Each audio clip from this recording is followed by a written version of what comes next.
Hello, ladies and gentlemen, and welcome to the first podcast of Work in Progress. Yeah, this is Elfin, and I'm Zen. Pretty much, this podcast would be kind of us talking about our experiences with everything, our sporting backgrounds, anything we have like throughout the week. It's basically us as 21-year-old and 19-year-old. Like, we're kind of just discussing what we go through life, along with stuff we learned throughout along the way, particularly with self-improvement. Do you want to take it away? Sure. So I think, like Zen said, I will talk about our sporting background first. So with me, I do track and field or athletics, is what we say in Australia. I started probably when I was almost 8. It's been over 10 years, right? Yeah. The reason I got into sport, first of all, any sport in general, is because of my dad. He did athletics at a young age. He was pretty good. Did like college level, university level, and then he decided to become a dad. So ended there. But from there, he transferred that skills, talent, experience to me, and then hopefully I can teach you guys some about athletics track and field and shit. Yeah. Experiences through track and field and life to this podcast. And that you doing track and field and everything, that influenced what you're doing in uni as well, right? Yeah. So in uni, I'm doing double degree in business and sports science. So obviously doing sports science is just going to elevate my knowledge in athletics and the business side of things for the future. Yeah. So I actually met Elfin when we were training at the gym.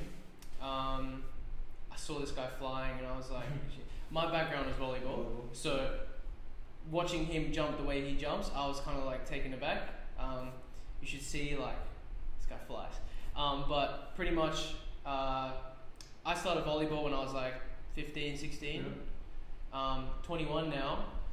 I did have to quit volleyball last year due to unforeseen circumstances, which is stress fracture in my tibia on the left side. But now I also do track with you because, you know, this guy's cut, right? And I was like, shit, I want to get cut too. So I was like, okay. And you know what? Like, kind of calling myself an athlete and not being able to run track kind of felt a bit iffy to me because I had to quit my sport. Yeah, I could jump, whatever, but, you know, I couldn't run for the life of me. I think a big thing when you go from doing sport for almost 6 years, and then getting told you can't do this sport anymore, I think that would be kind of rough, you know. Yeah, it was like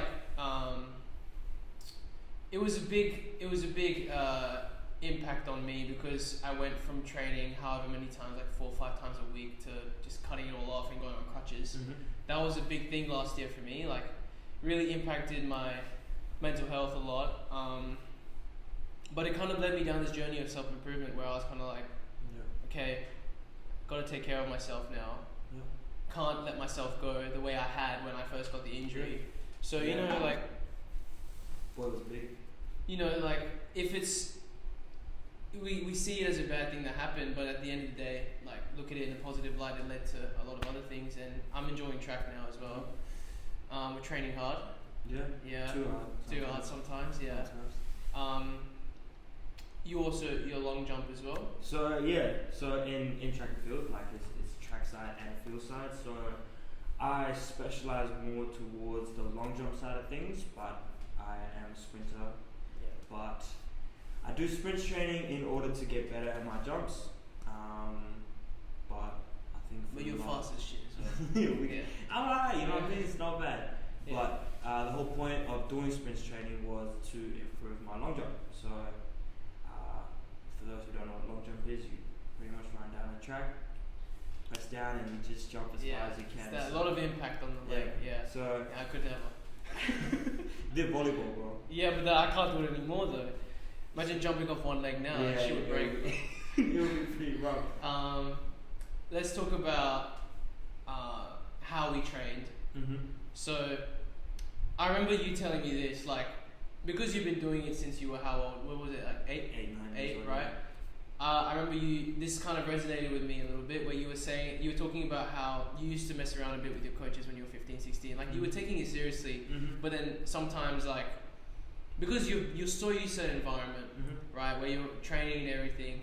For you, it was kind of like it's another day. It's another day. Just training, especially at a young age, right? Like it's like you don't really see the value of the training as much as, which I understand as well. Yeah. But for me, because I started 15, 16, like whatever my background was, basketball, soccer, lunchtime at school, whatever, like I did love sports so much, but because this was the first sport that I had put my full effort into, and I was training the gym for that sport and everything, for me, I never had that moment where I was kind of like, oh, let me fuck around a bit in training. Yeah. You know what I mean? Yeah. Because, like, to me, coach was always like up here. Yeah. But I guess maybe people, whoever's watching, maybe they would understand it from your point of view because you started earlier. Yeah, I think as a lot of athletes that start with one sport and stick with that sport from a very young age, struggle to find, you could say, self-motivation or that discipline in sport. Because when you're young, you're just like, oh, like, let me just have fun, or it's just another training session, or it's just another this. Yeah. But you don't realize when you're young that all of these training sessions or gym sessions all builds up into something. And then, you know, obviously when I was 8 till maybe when I was, I'll say 13, 14, I was taking the sport quite seriously because I was pretty good at it, you know. So like, especially at a young age, like there's not much competition as well. You would have been like going crazy. Yeah. And then I wasn't always the smartest kid, so doing sport was the one reason why I could be fitting in, like, you know, I could be like the cool kid because I'm fast. So you always know the cool kid. The fast kid is always the cool kid. Yeah. So in a way, I did train. Never me. Yeah. I did sport in a way to fit in with kids, or fit in with everyone else, and I was like, that I relate to that as well. Yeah. So I think what set me aside or helped me build or get into the next level was understanding that no one's gonna wake me up the next day and go to the gym or go to training. Like it comes at the end, it comes down to me. Yeah. No matter like your parents or your friends, whoever it could be, in the end you have to decide, oh, should I go to training or should I not? And the thing with coaches, when you build a good relationship with a coach and you see them as something like a friend more than a coach, you kind of understand or like you undermine their value. Yeah. So obviously when, you know, if your mate is going to tell you to run 100 meters, you're going to be like, you're going to half-ass it. Exactly. I feel you, So when it's, and it was when I was 15, 16 and I was like, oh, what's the point, you know? Let me just not try as hard. Yeah. And then I didn't realize that while I'm not trying as hard at training, my performance is also going down. So while my performance is going down, I'm questioning myself, what's going on? Like, I used to go from being this kid that was up here to going down here, and I was kind of confused, but I didn't realize training pays a lot of dividends in competitions. Yeah. So when I was 15, 16, I was going through like a little rough patch with sport in general. Yeah. And I was like, oh man, what's the point? Let me just quit. Yeah. What's the point? You know? No, I understand. At the end of the day, it comes down to your goals. Like as you said, your parents aren't going to be the one that wakes you every day for training. At the end of the day, it's yourself. Yeah. Right? At a young age, we always thought like, I'm sure you thought this when you were doing your sprinting, like, oh, I'm going to be the next Usain Bolt, shit like that. Like at a young age, like those goals are always there. Whether achievable or not, at the end of the day, you're delusional, right? They always say to be delusional. Yeah, it's a good thing, right? And that's the good thing about being a child, right? But it depends on, at that young age, how serious you want to take it, whether you will go towards those goals. So speaking of goals, I wanted to talk about short-term, long-term goals. We'll talk about regarding this new business we've started and, you know, personal as well.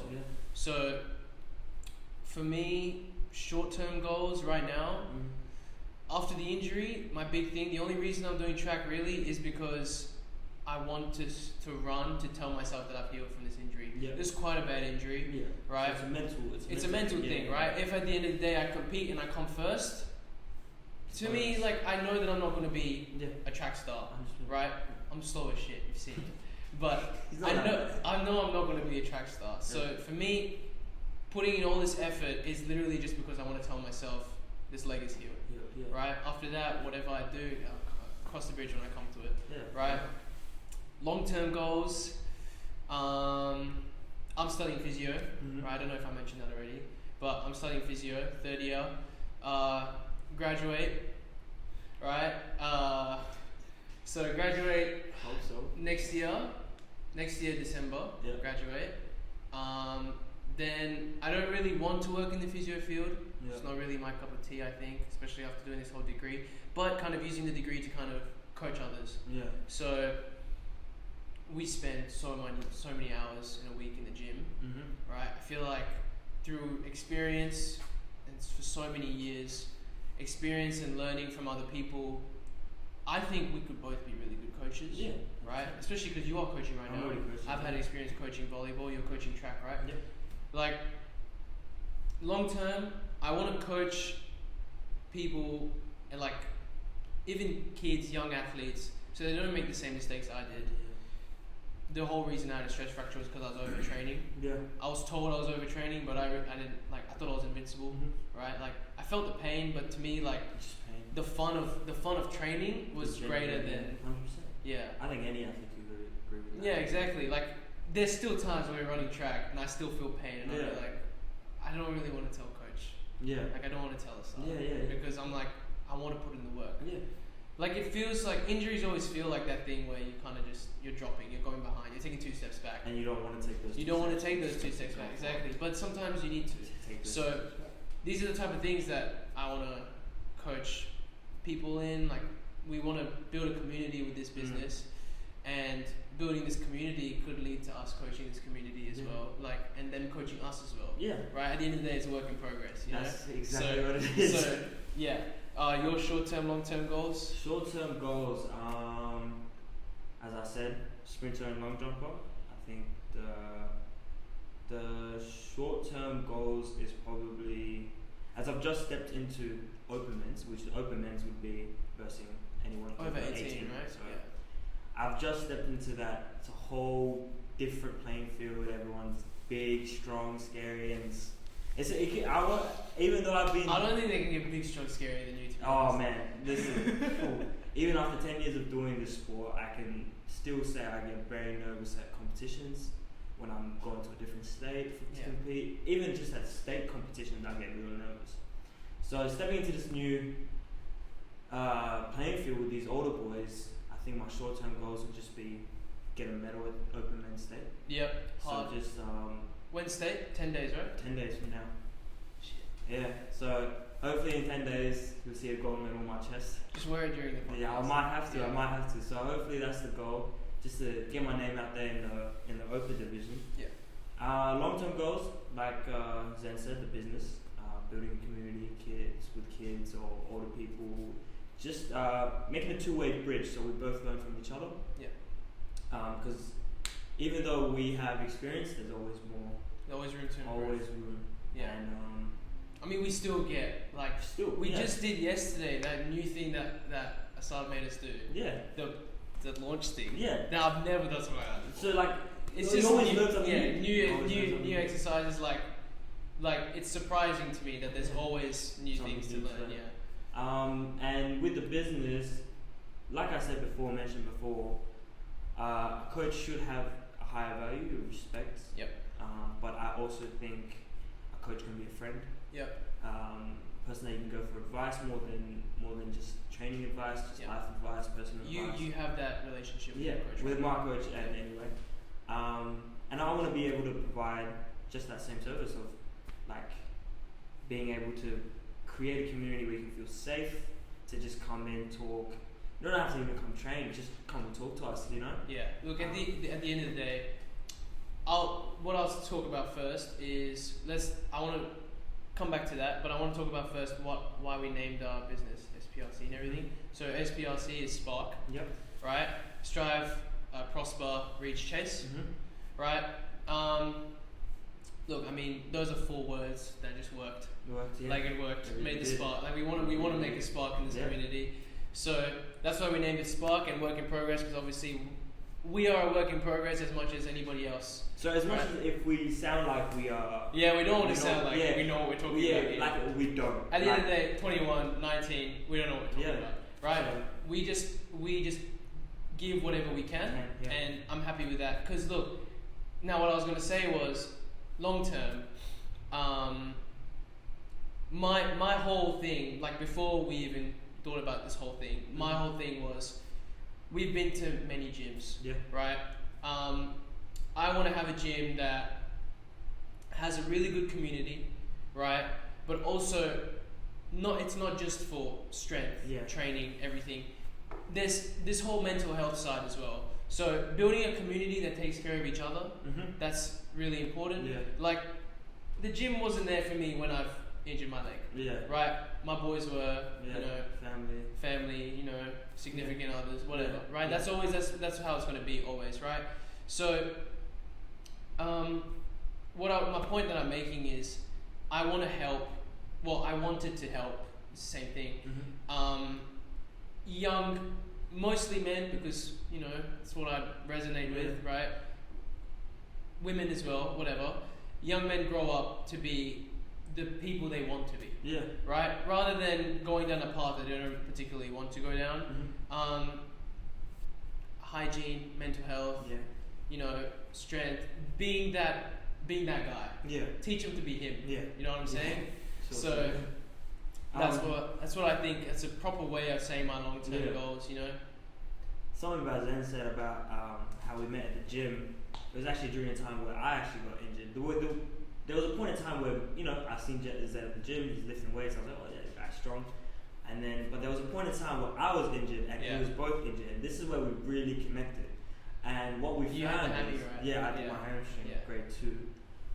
This is where we found out that there's no real gym community that looks after each other. It's everyone comes in there, does their work. Everyone's got their AirPods in or headphones in. Look, it's not even like the gym the gyms that cause that. It's also the people. Yeah. Like, it's like, if you're going into the gym and you're just going through the motions rather than thinking about what deep down is affecting you, like that could be as well. Yeah.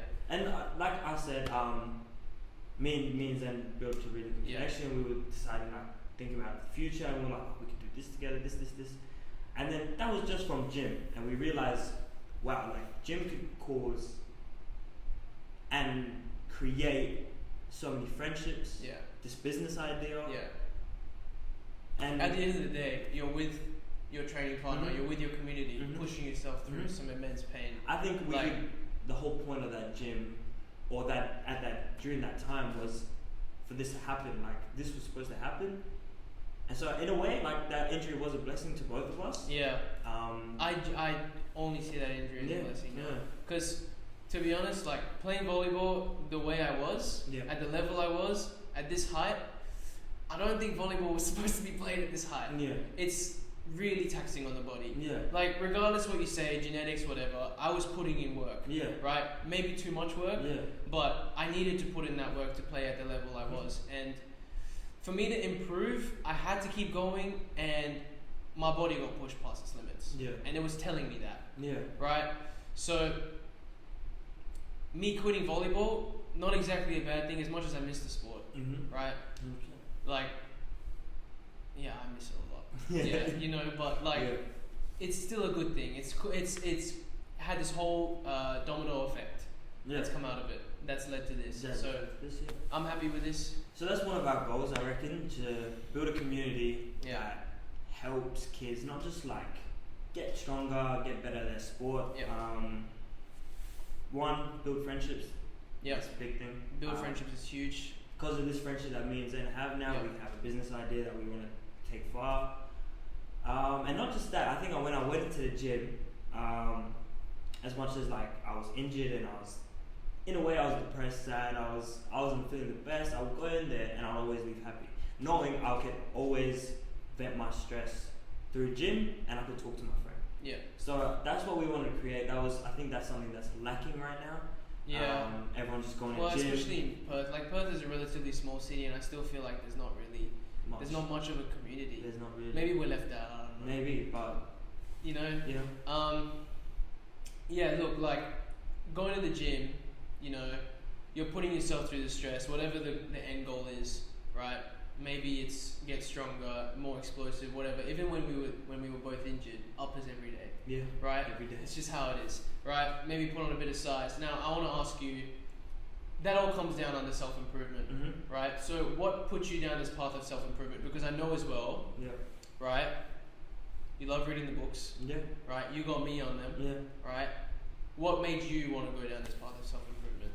That's a great question. If I think back to it, so it was last year around this time that Yeah. I did my hamstring. So that injury was actually the first jump of my state long jump. So very first jump, very first competition. So yours was injury driven as well? Yeah. So it was Okay. very much injury driven. Yeah. So first jump, had a great season coming up, running quick times at training, running Yeah. quick times at competition, jumping really well. Mm. And then I get to the day, first jump, tore my hamstring, just like that. Yeah, right. So yeah, pretty much. So I obviously like that whole idea of like I'm gonna quit the sport. Like I've not got anything out of this, Yeah. or it really made me like think like wow, like I put everything into this and I got nothing out of Yeah. it. You know what I mean? So I came to this mental barrier almost like, do I continue or do I stop?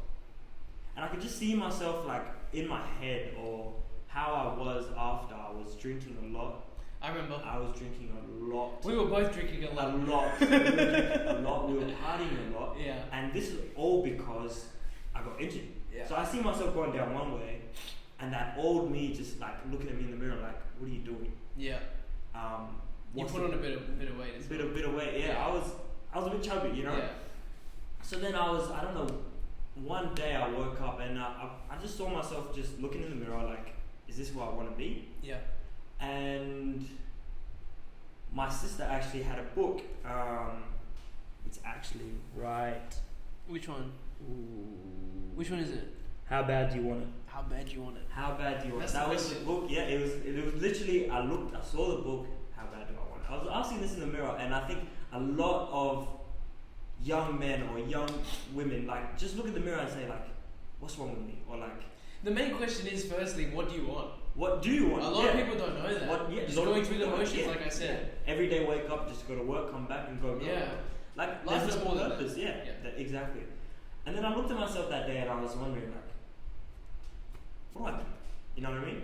So I just started reading this book and I was like, whoa, it's actually really helpful. And then I was like, okay, let me like build. I started journaling instead of just like bubbling or like holding all my emotions just in my body. I decided to write. It's something I've never decided. I've always thought it was corny. I always thought it was lame. I was A like, lot of people will be thinking yeah. that as well. Whose idea is it to journal? Yeah. Like that's just not cool. Yeah. And I thought the same thing till I tried it, and I was addicted. Yeah. I just kept writing every day, and I was like, I realized I had so many emotions and so many thoughts that I had to get down, but I Yeah. never did. Yeah. So that I think that injury kind of caused like a ripple effect in my life where I was like, okay, I have things that I have to do. Like, Yeah. there's no point in being sad. Yeah. Okay, like I need to get my leg back up together, and I need to go back. Like I got to prove to those people that thought I wouldn't win that I can win. Yeah. Because I know I can win. I know I can beat these guys. No matter what anyone They're says. not putting in as much work. They're as not. you. That's They're the, not. That's They're the not. mindset. Yeah. So I think as bad as that injury was, and as bad as it put me in a terrible place, it helped me get like really like look at my life and maybe understand like I'm not where I want to be. Yeah. I need to fix that. Yeah. And that's I think why I started this whole journey. Really. Yeah. For me, it was also injury driven. Mhm. We know this. Yeah. What was I doing? Like I was training, eating well. I was doing like Yeah. all the health aspects were there. If you guys thought I was doing good, this guy did like A++. Like he was doing the most. I was doing a lot, right? Too much. Too much. Yeah. Right? There is a balance, but I was completely on one side of the spectrum. Like as good as everything was going, as good as my vertical was going, everything was going really well, right? The records in the gym, we're still on that leaderboard, Yeah. right? Like, everything was going well, but you know, there's still balance, Yeah. right? And for me, it wasn't that I needed to be more healthy. It wasn't that I needed to train more. It was the complete opposite, right? I needed to find another hobby. I needed to stop having my whole life as just volleyball gym. Even uni was going badly because I was sacrificing everything for this, putting all my eggs in one basket. Because to me, my whole mindset was nothing's gonna happen if I don't do it. Yeah. I wanted to go pro, Yeah. right? At 6'1", Yeah. I wanted to go pro volleyball, Yeah. right? playing as a middle blocker as well. Yeah, I wanted to transition out, whatever. Like, at the end of the day, the injury happened, and I was like, okay, the hell do I do now? I'm on crutches. Like, I remember driving to go pick up the crutches, like, because I could walk and everything, but the physio sports doctor was like, if I keep playing, it's just gonna snap. Yeah. Right? And like, I don't want my leg to snap. Yeah. Right? So I was like, driving to get the crutches. It was the saddest drive I've ever had. seeing the crutches in the back. Yeah, so slight interruption, but basically, I remember thinking like, what am I going to do for 12 weeks? Right? After that, like, from what I was training like 4 or 5 times a week, like volleyball training 2 hours, burning like 1,500 calories each time, at least that much, right? Yeah. All those calories went. No more training anymore, right? Immediately put on like 10 kilos, went up like crazy, because I was still eating to make up for that, right? You were a big boy. I was a big boy, right? Weights went up in the gym though. And then, I mean, I discovered golf, found something, like a new hobby to kind of just, put some effort into while I was on crutches. Like, the torque was probably not good for my leg, but it's not like I was hitting the ball that hard. Yeah. So, that the injury did push me into this self-improvement thing, but no regrets. No regrets, yeah. I put in so much effort. It showed in volleyball, it showed in the gym, and like the leg still kind of hurts now. Yeah. But, at least I found new wave. Started reading as well. Yeah. Right? Which is what we're going to actually talk about now. Yeah. So, pretty much, the second half of this podcast, of every podcast, is going to be us doing a book review. Yeah. Most of these books will be on self-improvement. I don't know what else we're going to do after that. We'll figure it out. Yeah. Cross the bridge when we come to it again. So today's book is Atomic Habits by James Clear. So the way this is going to work is, I read this book. Yeah. So I will be going through some stuff. I've heard about this book a lot. I've heard of very well known book. Good book to start with, to be honest. Yeah. So with this book, got some notes here that I will be talking about. So Atomic Habits, right? Atomic small habits, right? So it basically talks about how good habits produce results because they multiply. Yeah. Right? So these small habits slowly build, right? You get to one big end goal, right? Whatever it is, right? He said that daily 1% improvement makes you 37 times better by the end of the year, in a year, which is amazing, right? But at the same time, daily 1% regression makes you 37 times worse. Yeah. So whatever that may be, right? If you want to be 1% better, 1% worse, so it's like even getting angry 1%, right? Yeah. It all comes down to that big outburst at the end, right? So it's like compound interest, right? Slowly build up. Yeah. An example that they had was the British cycling team. Okay, so apparently a few years ago they were one of the worst cycling teams, right? They got this new coach, right? This new coach came in with this mentality, this 1% mentality, right? Which was, I'm gonna paint the inside of the vans, I don't know, white or something, so that you can see the dust that goes on the cycles. Yeah. Stuff like that. Like, we're gonna wear indoor suits rather than outdoor suits. Whatever it was, like I don't know much about cycling, but these small things, 1% every time they train, 1% every time, this kind of led to them winning in whatever track event there was. The British team won, and they've also made a lot of pro individual cyclists as well that have come out of it. Wow. So that 1% every time, it's evident that it works, right? There was a quote that I wanted to look into. It was on the San Antonio Spurs locker, on their locker room. They had this quote: "When nothing seems to help, I go and look at a stonecutter hammering away at his rock, perhaps 100 times without as much as a crack showing in it, right? Yet at the 101st blow, it was split in two. and I know it was not that last bloke that did it, but all that had gone before. Wow. That's hard. That's tough. That's hard. That's so tough. It's hard, but it sucks that they're still losing with this quota. Yeah, well, hey, man. Yeah. So It's that 1%, bro. Maybe it's that 1%, man. 1%. So look, I feel like a lot of athletes have read this book Yeah. and they take this into their. It's considered. But not even just athletes. Like my dad, for example. After I read this book, immediately I went to him. I was like, "Look, it's that 1%. That's all you need to do. Just improve by that 1% every day. By the end of the year, 37 times better." And I'm sure anybody would want that, right? My dad was immediately hopped onto it, Yep. right? So after that, let me talk about how they said that breaking a bad habit is actually very challenging, which Yeah, 100%. obviously we all know. 100%. But you know, to break a bad habit, like there's many ways you can break a bad habit. It talks about it here, right? But a big thing that it mentioned was don't focus on the end goal, but rather focus on the systems and the processes that go through it. Something to add on to that, I think a lot of people get this idea of if I start tomorrow, the next day I'll be better. Yeah. I think that's a big delusion that people don't understand, that it's not. Yes, take that 1%. It's a process. Yeah, it's no one understands that this shit takes time. Yeah. You can't just win straight away. Now, if you told me 10 years ago that I would be a Usain Bolt in 20 years' time, I might believe you. But if you told me the next day I'm gonna be Usain Bolt, Yeah. it's a delusion. It's a 100%. delusion. Being delusional is good, Yeah. but like to an extent. to an extent. There's an extent. That's Right. what I think people don't understand. It's like okay, I'll give you an example. So me and my dad are doing 75 hard. As I said, I roped him into this whole 1% thing, right? I love it. 75 hard. We have a set of rules. Get out of bed straight away. Yeah. I'm taking cold showers.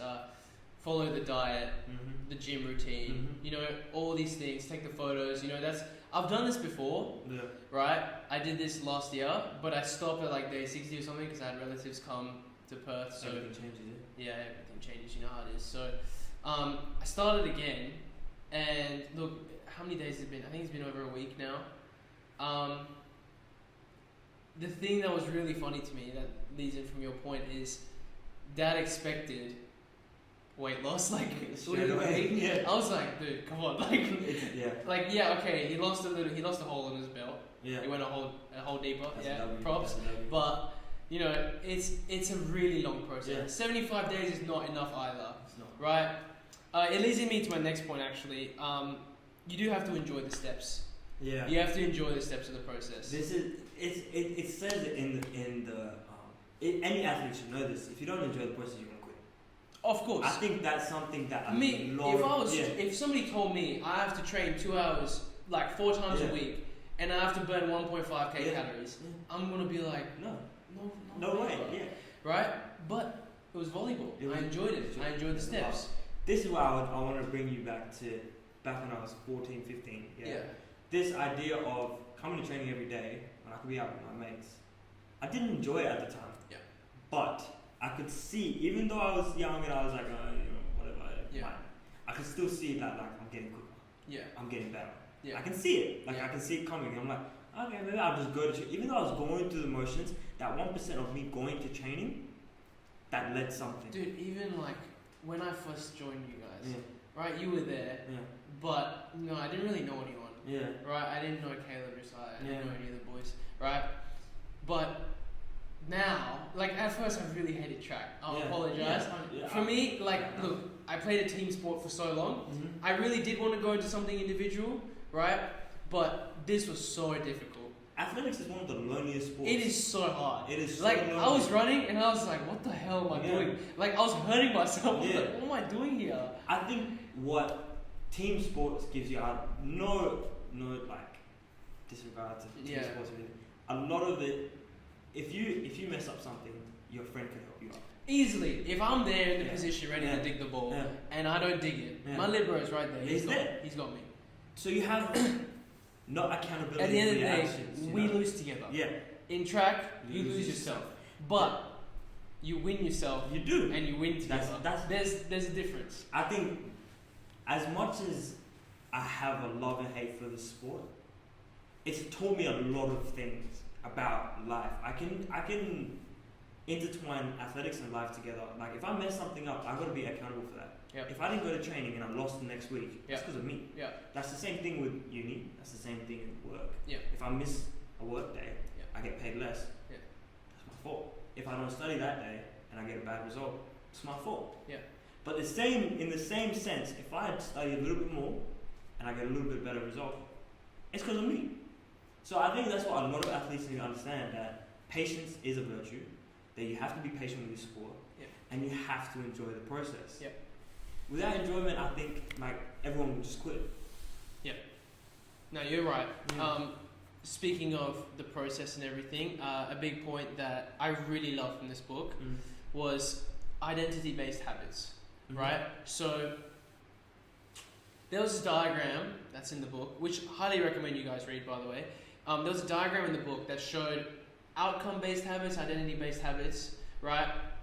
If you are solely dependent on, look, I want to lose 10 kilos, right? And if you look at it like, I want to lose 10 kilos, so I do this, this, and this, and this, right?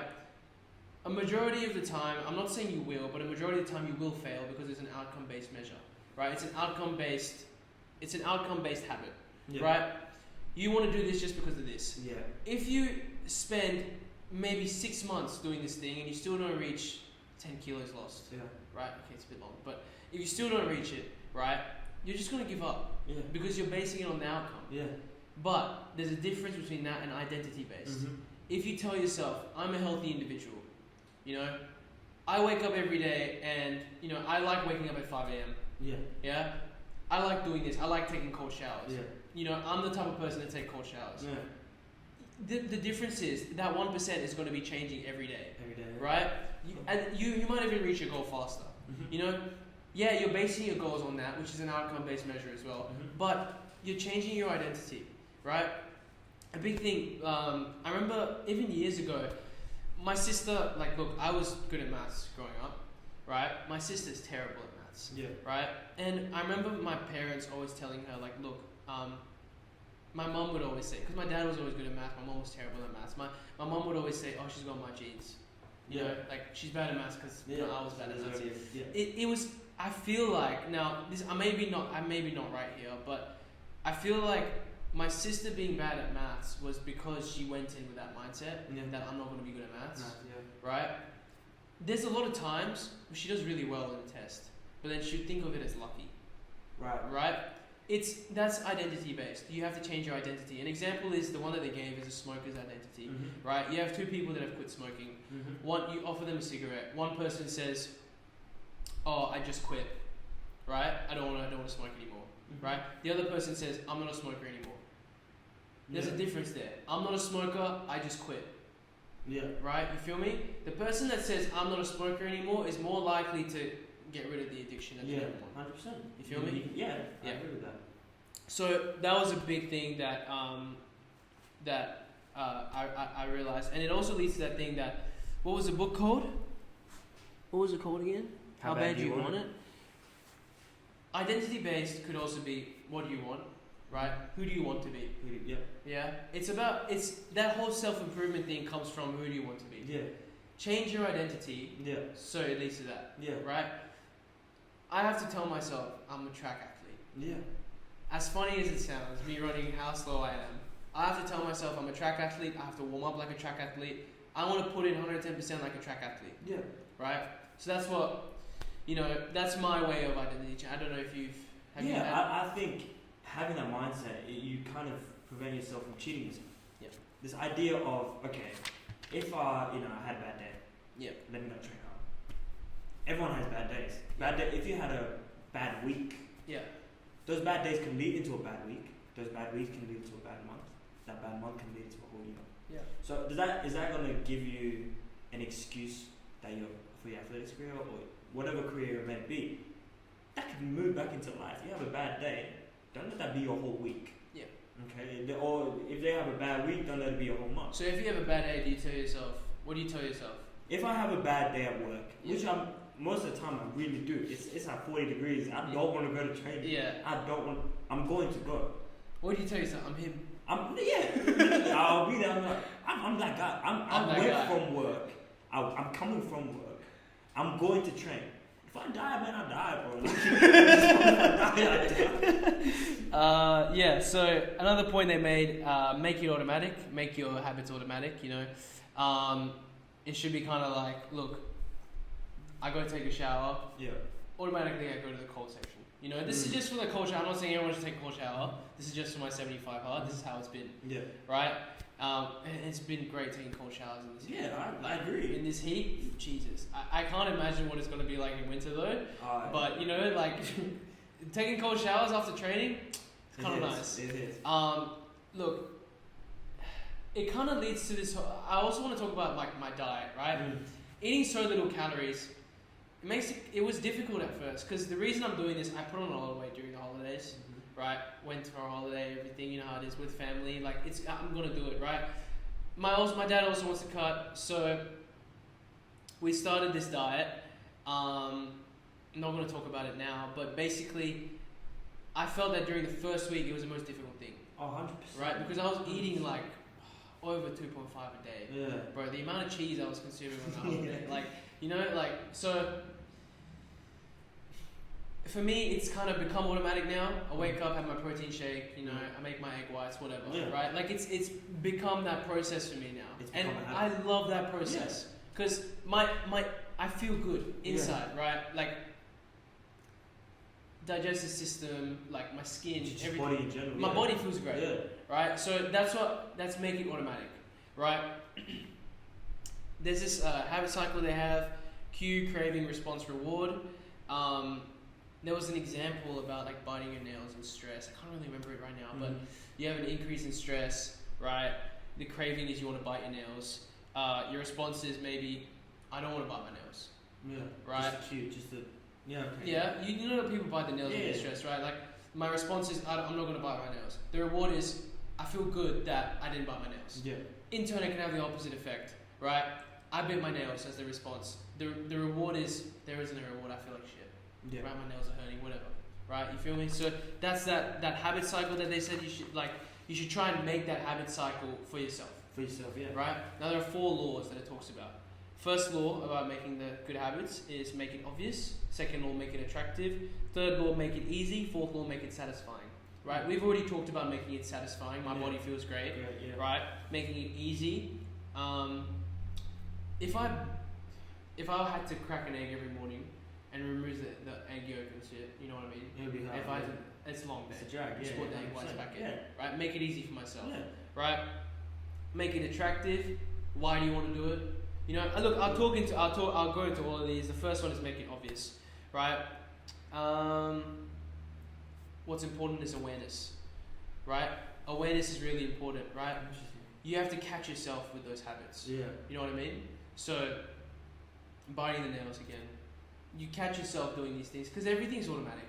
Yeah. Right? Like your brain does so many things. We talked about this earlier. Your brain does so many things that you don't even realize. Like your heart's beating, your brain's working, everything's happening. Yeah. Right? Something like biting your nails could have been made as a bad habit automatically. Right. Right? Yeah. You have to be aware of that bad habit, right? Or that good habit. Make something aware to yourself. Do it, and then make the good ones automatic. Right? An example is that there's in the Japan railway system, right? You have bullet trains, everything like that, right? The way that they bring awareness to a situation is they point and they call it, right? Yeah. Like this train's about to go, right? There's this on the railway, stuff like that, right? It is said that apparently it decreased their mistakes by 80%. So that awareness is really important, right? The other thing is habit stacking, right? So I wake up in the morning. The first habit that comes immediately: get out of bed. Don't go on my phone, right? Get out of bed, straight to the shower. I just want to add. That's 2 habits stacking. Yeah, go on. I think I've tried this, right? Just get out of my bed without looking at my phone. I think a lot of people struggle with that. Yeah. Because I know a lot of my friends. Yeah. That get out of bed and they'll maybe wake up even earlier, maybe 20 minutes extra, just to wake up, just to go on their phone. I think that's a terrible way to start your day. I don't know, like, look, I do it. I used to do it a lot. Yeah. Right. Yeah. Like for hours on end. Yeah. Right? But what I realized is, why don't I just get out of bed and go on my phone later? Like, why am I lying in bed feeling like shit? Like, why can't I just get out of bed? This whole habit stacking thing, I've created a habit now. Yeah. Where I wake up straight away. Yeah. My phone's on the side. And I won't look at it for an hour. Okay, I know what I have to do in the morning. I've got, cold shower, this. Let me get it done, head to work. Yeah. When I get to work, by then it will be an hour. Then I'll go on my phone, see if there's anything important I have to do. Yeah. If not, put it back down. Right. Like, there's no need for me to be on my phone, because I think genuinely. I mean, when you wake up for work, it's like 4 a.m. anyway. Yeah. Like, no one's gonna message you Yeah. at 4 a.m. That's true, and it's also. I mean, it's a good thing. It's a a great thing. Yeah. Yeah. So, at least to the other point, talking about the environment that you put yourself in, right? So, the body loves rewards, right? And what you need to do is optimize the environment for these rewards. Okay. So, how do I explain this? The point that it said was reduce the bad habit cues, right? So, I'll keep going back to this nail biting one because it's the only one that's coming to my head right now. But let's say the thing that's causing you stress, maybe it's clutter in your room, right? Maybe it's, you watch the news every night and it's causing you stress and it leads to biting your nails. Get rid of that bad habit. That's your environment, that's your space, right? Especially your bedroom, your study room, wherever, your house, right? Clean that shit. Yeah. Why is there so much clutter? This idea, like, at least for me anyway, clean space, clean head. Yeah. If I have a clean space, if I can look at my room or look at the space I'm in, and it's something clean, that's aesthetically my ideas, pleasing. my ideas are flowing. I can just think properly. My day just feels like it's just going to go really well. Yeah. And this idea of environment, and how like it changes like your habits and everything. I want to change it into sport. So if you want to be the best, I really do believe this. If you want to be the best, you have to surround yourself by the best. That's my favorite saying. Yeah. LeBron. Yeah. Anyway, if I want to be the best sprinter, I have to train with the best sprinter. Yeah. If I want to be the best jumper, I've got to be the best training with the best jumper. Yeah. If I want to be in situations where I want to, have less stress, put myself in those situations. But I feel like it's also great when you need to learn to control that stress. So in competition settings, you're going to be stressed. Yeah. So I think the idea of like getting used to stress or dealing with stress, I think you have to find a way. I know a lot of athletes would be struggling with competition nerves. Yeah. And I still struggle with that. I'm not even gonna lie and say I've seen you, but you get in that zone. I get it. That's what I'm saying. Yeah. So I switch out of it. Yeah. It's pre-game nerves. Yeah. And then when I'm doing my warm-ups, my run-throughs and everything, I'm still nervous. I'm really nervous. Yeah. Once I'm on the track, what do I have to lose? It's just me and my lane. When you're running, do you think about no? I know what I have to do. You don't think? I don't. Damn.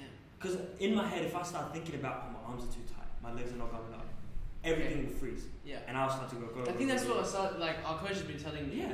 I'm overthinking it. Yeah. Oh, was it you that told me? Yeah, I'm too stiff. Yeah. Something about saying he has an actually good technique and it works really, really well. It's just that he's given too many cues and he's overstimulated to the point where everything just starts to shrink. Yeah. And the whole point is to be No, but like the big point was playing soccer, like playing as a defender, I'm chasing after that ball. Yeah. A lot of the time when I was running, Assad was like, "Who are you chasing after, bro?" Yeah. Like, cause that's why I was stiff. Yeah. Like, I was legit like, I'm getting this guy. Yeah. I feel you. Yeah. So sure, fine. I have good form. I think it's alright, bro. It's alright, but I think this idea of stress, I think you need to be put in situations where you need to be stressed. Yeah. And especially if you're an athlete, you have to be stressed. But the whole point of doing smaller meets or smaller competitions, is to learn to cope with that stress. So my coach has always told me 80%. Never go 100%. Because if I go 100%, I start thinking too much. Okay, so if I'm going 80%, I'm relaxed. Yeah. What am I stressed about? I'm not even trying. And I don't know how this works, but I tend to always do better. You know, you're saying you wanted to be in those situations where you were in the smaller meets. Mm-hmm. Is that an uncomfortable setting for you? No. Not anymore, but was it before? Yes. Because that's that saying, what does it put yourself in uncomfortable situations to improve? Yeah. Like, putting myself in these competitions and yeah. putting myself in scenarios where I'm like, what do I do? Yeah. Has created this sense of adaptability. Yeah. Like I have to adapt to these situations. Yeah. And because of that, I can handle stress a lot better. So, let's say, third jump of state open final. I need to get a jump in. If I don't get a jump in, it's cooked. I'm out. You know what I mean? So what would I do? In that scenario, I'm gonna step even further back. Don't even worry about the board and just crank it. Yeah. Hope for the best. Okay. Yeah. But I know I've done this before because at training, I put myself in the situation.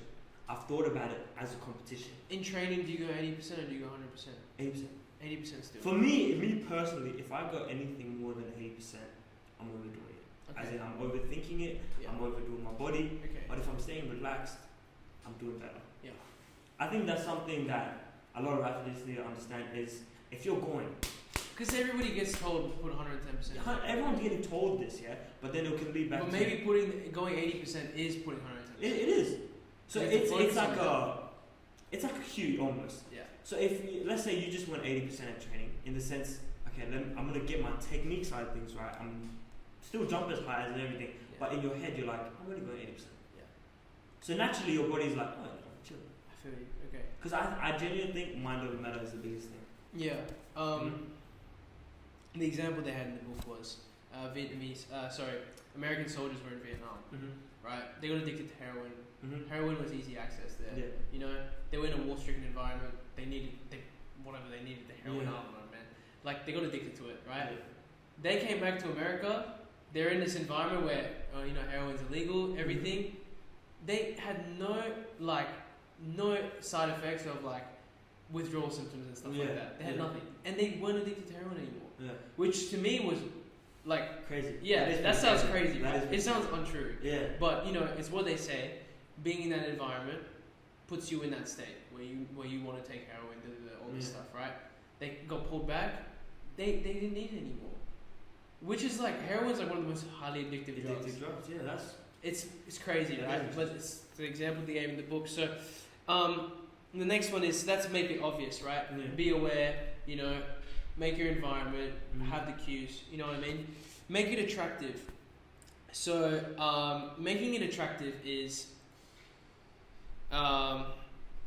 you have that end goal, right? I'm gonna lose 10 kilos. I'm gonna look lean, right? Yeah. I want to be fit as shit, right? Yeah. That anticipation for that fulfillment, right? That anticipation of that reward is greater than the actual reward itself. Yeah. Right? Yeah. So that whole process leading up to that 10 kilos is better than the actual losing the 10 kilos. Once you've lost it, sick. Job's over. Process is over. Right? But that whole time that you were going and you saw those small improvements, you were thinking to yourself, I'm that guy. Yeah. So that's one of the things they're saying, making it attractive. So you have to apply that to the different habits you want to put in place. So let's think of an example. Any habits, any good habit that you want to build. You got anything? Any good habits that you've done recently that you've had? That I'm enjoying? Well, any good habits? Yeah. I think my favourite one right now, something I've always done is clean my room. Okay. Every day, straight away. Straight away? When you come back from work? Straight away. Straight away. Straight away. Yeah. So with that, did you enjoy? Actually, I wouldn't enjoy cleaning, to be honest. No. This is how I think. I clean as soon as I wake up. Okay. So when I come back from work and I see my room all clean, I'm like, oh, wow. Yeah. Like I did that straight away.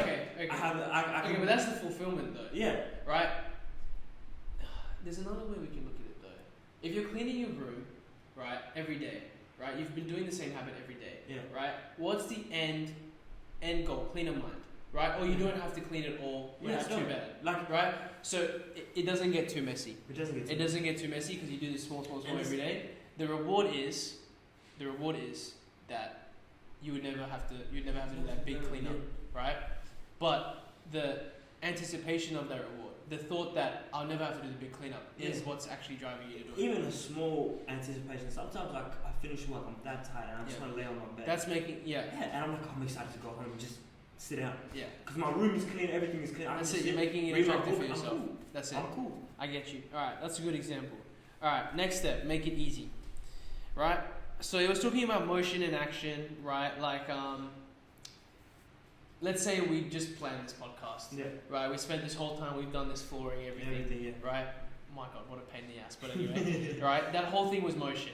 Right? What we're doing right now, actually recording the podcast, actually uploading it, everything is action. Yeah. Right? So it says practice, don't plan. Right? Mm-hmm. Actually do it rather than just planning it. Yeah. Right? So, but everything becomes easier through reps. Right? Yeah, For us, it's the first time doing the podcast. Yeah. Hopefully, it's not going to be this scary. It's just kind of nerve-wracking, but hopefully it's not as difficult in weeks to come. An example was they put this cat in a box, and the cat had to pull a lever to get its food or get out of the box. Yeah. Right? The first time they did it, the cat took maybe 10 minutes. Next time they did it, the cat took 8 minutes. So on and so on. Eventually, the cat took 3 seconds to do it. Right? Because it made it easy for itself through repetitions. Right? You want to go down the law of least effort. Right? So we don't want to have to go. I don't want to go and make the eggs, for example. I don't want to go crack an egg every time and get my egg whites out. Yeah. Right? I don't want to have to remove the yolk. Law of least effort, get the egg packet. Yeah. Right? Egg white packet. That's making it easy. Easy, yeah. Right? So I really like that point. Obviously, I would love to do everything if it was easy. Yeah. Right? Yeah, not everything is easy, but to be honest, the hardest part is actually getting aware and realizing that you need to do these things. Yeah. Right? And that's the case with a lot of good habits that you need to build, right? A lot of the time, people don't even realize that, you know, like maybe through not being educated in that field, like, you know, I'm eating too much, right? Yeah. Like, they don't realize. But at the end, they'll realize, I've put on too much weight. Yeah. Right? So it's That's always, right. The whole point is firstly being aware of what you're doing, right? And then you gotta plan, like, I have to make it this thing like easy for me, I have to make it attractive for myself, I have to do all these things, right? So that's really important, I think, making it easy. I think so too, because let's be honest, like a lot of people are just lazy. Yeah. Laziness is a huge thing. And if you can make it easier for yourself, then why not? Yeah. I mean, look, if the gym was, my training was 45 minutes away. Yeah. Right? That's how far volleyball training was to me. Yeah. Right? If volleyball training was closer, I don't know what would have happened, but I might have been doing better. Maybe. Right? Maybe because I wouldn't have spent an hour and a half commuting. Right? I wouldn't have spent 45 minutes after training at like, whatever, 9:45 in the night coming back home. You know what I mean? No recovery, no right? recovery. So, you know, who knows what could have happened if it was closer. Me going to Revo down the road 10 minutes, it was really nice. Yeah. Right? You know, people say that it's not good to have a gym in your house because you won't end up doing it, but I think that's one example of making it easy. Easy, yeah. Yeah. So, if you have a gym in your house and you don't end up doing, like, working out as much, you've made it easy, but then that's going back to the other things. Yeah. Awareness. Awareness. You know, you haven't found it attractive. I think chasing also it. having, I get what people are saying, like, you won't use it, but this idea of having a gym, if it was me, I have a gym on my house and I don't use it, I'll go crazy. Yeah. And I can't blame anyone. Like, okay, you can't afford something, do push up on the ground. Yeah. You just do sit-ups. Yeah. Like, there's always a way. Like, no one can tell me. Make it a way. Yeah, make a way. Yeah. There's no like, I need the fanciest gym or I need the fanciest equipment. You just push-ups. Yeah. Fourth law, make it satisfying. You're more likely to repeat something if it's satisfying. Right? A big one. This was huge. Like, I read this and I was like, holy shit, I do this so much. Don't chase short-term rewards over long-term rewards. Yeah. They do say it is better to have short-term goals rather than a big long-term one because you're more likely to achieve it and get that feeling. It's better for your mental health and everything because chasing a long-term goal can be really draining and you're not always going to be in that positive mindset. Yeah. Right? But chasing short-term over long-term, for example, I see a packet of Cheetos. You know I'm going to get that. Yeah, you know. Right? Yeah, you know I'm going to, right? That's a short-term craving.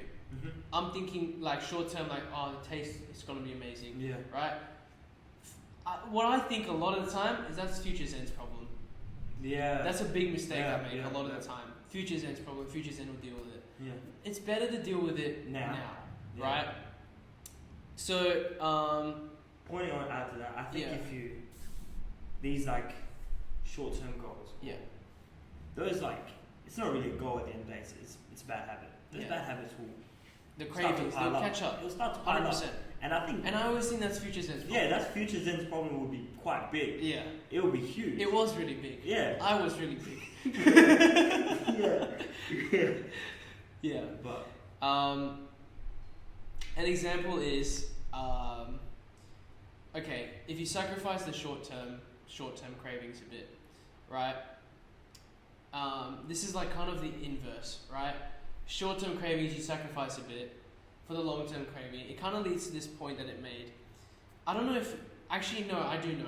You've experienced this when you eventually lift heavy in the gym. mm-hmm. Like you lift something crazy heavy, you're Mhm. like, holy shit, I just feel did that. I Yeah, feel yeah, rich. yeah. Right? You have that pride, Yeah. right? And that pride makes you go more, Even more. Yeah. Yeah. It makes you go even 100%, more. Yeah. right?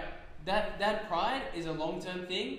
You going and hurting yourself in the gym is short-term. Short term. So that's building for your future self, Yeah. right? That is satisfaction. That's what it's saying, make it satisfying. That satisfaction is only going to come long-term. I'm not going to go and bench press like whatever 60 kilos now, and then like the next week going to bench press 100 kilos. Yeah. Yeah. Right? Yeah, yeah. Slow build up. Eventually, when you hit the 100 kilo PR, you're going to be like, whoa, Wow. yeah, Yeah. I'm that 100%. guy, I get right? That, I get it. You feel me? So that's that making it satisfying, Yeah. right? You're making it satisfying by doing that. So it says that the first 3 laws increase the odds that the behavior will be practiced. I think. What did I say? Damn, I don't even know what it says. Increases the odds that the behavior will be practiced, sure, and this satisfying will increase the odds that the behavior will be repeated. Yeah. Is it practiced? Bro, I actually don't know what that says. Anyway, basically, I can explain it in my own words. The first 3 laws are basically make you do it once, Yeah. right? Like you produced is what it says. Yeah. The Yeah. first 3 laws Yeah. make sure that you produce the actual Yeah. habit, right? You do it one time. I take a cold shower, right? That's what the first 3 laws did, right? The first 3 laws were what? Make it obvious, make it attractive, make it easy, right? 3 things that, yes, I took a cold shower. The 4th thing was make it satisfying. Why do you take a cold shower? Muscle recovery, all these things. That's why I would repeat it every day. Every day. You feel Because me? there's benefits. Yeah. That's I right. understand. Yeah. So, he talks about having a habit tracker, which, you know, me personally, 75 hard is my habit tracker, Habit tracker, yeah. right? So, same way you cross a date off on the calendar, That's what I do. habit tracker, Yeah. right? If for one day you're not on track, for one day you break the streak, I can't do that with 75 hard. That's Yeah. the whole point of the whole thing. It's meant to be hard, Yeah. right? But if one day you make the streak, make sure you don't go 2 days in a row. Yeah. That's basically it. Yeah. I think having this whole idea of when habit tracking is a great like self check. Yeah. Because I think I have a whiteboard in my room. Yeah. I write down everything I need to do. And if I don't do it, then I can keep myself accountable. Yeah. I need to do this the next day. Or I need to do this now. Like, this is urgent, I've got to do it now. Yeah. If I don't gym one day, that doesn't mean I'm not going to gym the next day. Yeah. You know what I mean? I think it's a great, I think self accountability, man. I think it's a huge thing. Yeah. So he says how to create a good habit Mm-hmm. and how to break a bad habit, Mm-hmm. right? So create a good habit, make it obvious. Break a bad habit, make it invisible. Mm-hmm. Make it attractive, make it unattractive. Mm-hmm. Make it easy, make it difficult, make it satisfying, make it unsatisfying, right? Now, this is beautiful. Like, this whole table is Yeah. really good. If you guys want to have a look for yourself, you know, I'm sure it says here you can download a printable version of this habits cheat sheet at atomichabits.com/cheat sheet. Sick. Plugging his own website. We love that. Look, it's got a whole table. I don't know if you guys can see that, but it basically tells you. It's lame. It's pretty nice. Yeah. So another thing I want to talk about was genetics. He talks about here. Basically, with genetics, right? How short I am in volleyball, right? I should not. He basically says I should not have taken up volleyball. Right. Right? It says that you should do what your genetics want you to do. Yeah. Right? So I don't know what my genetics want me to do, to be honest. Yeah. But whatever it is, right? I should specialize in that field because that's what's going to make me great. Yeah. Right? You have your dad's genetics, Yeah. where he was a track athlete as well. That pushed you much more. You had that. Your dad told you you're going to be good at track. Yeah. Right? My dad didn't really do sport, but anyway, like, you know, you had that, it pushed you in that direction. That's why you're so good at track yourself. Yeah. Right? So, but the thing is, what I did not like was it basically just tells you to favour your strengths, right? And then it says genes do not eliminate the need for hard work. They clarify it. They tell us what to work hard on, right? Yeah. So it tells you to work hard on track. Yeah. For me, it probably told me to work hard on maths or something. I don't know, right? Yeah. Whatever it was. Yeah. But I didn't like it because genetics, it's in my eyes, it's always made to be broken. Yeah. Right? 100%. If you looked at my family, quite a big family, Yeah. right? Like big. Yeah. I mean big, right? I want to be that first one that changes the genetics, that makes the genetics 100%. fit, rather than fat. Yeah. You know, that's how I view it. So I wanted to break the genetic code, right? And I feel like that's a very good mindset that I had. But then this book told me otherwise. I'm not sure whether it's telling me otherwise. I don't know if that's the point, right? I also did read this a few weeks ago, so I can't actually remember what it said in the chapter. But you know, that's kind of like it. To me, like genetics are made to be broken. 100%. Yeah. Just because you can't tell Elon Musk that he's like you're genetically a billionaire. It doesn't work like that. You can't tell LeBron. You can't tell him like you're gonna be the greatest. It doesn't work like that. Like no one's told anything. Yeah. Now, if you told Cristiano Ronaldo's dad, he probably played soccer when he was like young and But would he have ever thought his son would have been one of the greatest? No. So I think that is like a very invalid point. Just because your family's not genetic or it's not in your genetic makeup to be fit and healthy, that doesn't mean you can't try. Yeah. I don't know. I didn't like that point. Yeah, I don't really like it. I didn't like that point at all. But I don't know. I feels like it's always like when you run track, right? And let's say you're in the top heat, which you are most of the time, well, all the time actually. When you're put up against these big guys, are you at a genetic disadvantage there as well? Look, I don't see it as a disadvantage. Like them boys, that's them. Yeah. Like they can do like whatever they do. Like they train hard too. Like how am I supposed to say that my genetics are not good enough for this? Yeah. So I'm sure these like if I ask all of their boys, how's your genetic makeup? And if they said, like what your daddy do? Yeah, what is your daddy Olympian? Yeah. They're all gonna be like, no. Yeah. You can't blame genetic makeup for athletic success. Or see, my parents told me when I got injured, when I had the stress fracture, they told me that it's because of my genetics. Right? Fine, sure. Also because I did push myself way above anybody should. Yeah. Right? Like that is why I have a stress fracture. fracture. That was the reason. Right? Yeah. Supposedly, if I did not push myself that hard and I'm still playing, I'm sure I could have been a pro athlete if I had taken the right steps. Yeah.